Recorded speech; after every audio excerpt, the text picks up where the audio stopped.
Guys, quick update for you. The one big, beautiful tax bill act was passed over the 4th of July weekend, and here are 3 things that you need to know and 2 things that you need to do. For us at the Leonard Advisory Group, we focus on those folks 55 plus that are preparing or transitioning into retirement.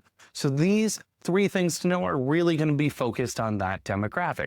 The first one is a higher standard deduction and the lower tax brackets that we've had the last group of years being made permanent.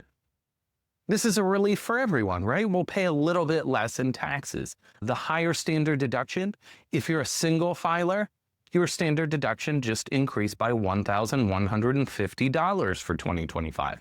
If you're married filing joint, that goes up by $2,300 for 2025.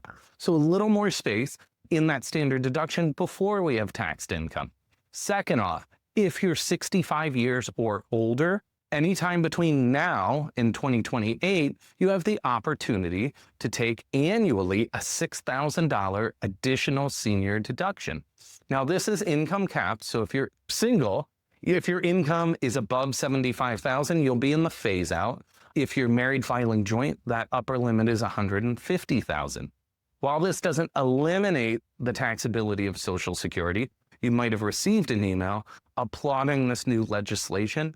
While this legislation did nothing to impact the way that Social Security tax is calculated, the higher standard deduction makes anywhere between 88 to 90% of Social Security recipients able to receive that payment and have a tax offset.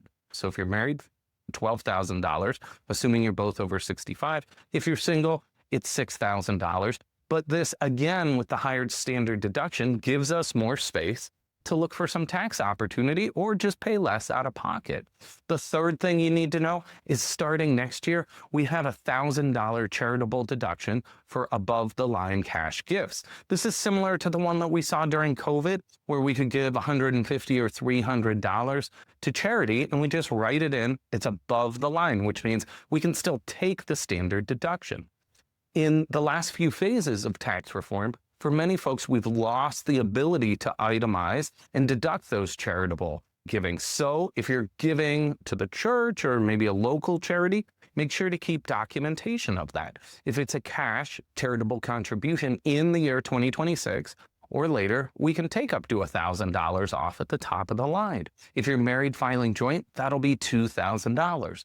If you're looking at giving a large charitable gift around the holidays this year, you may want to wait until January 1st so you get that deduction.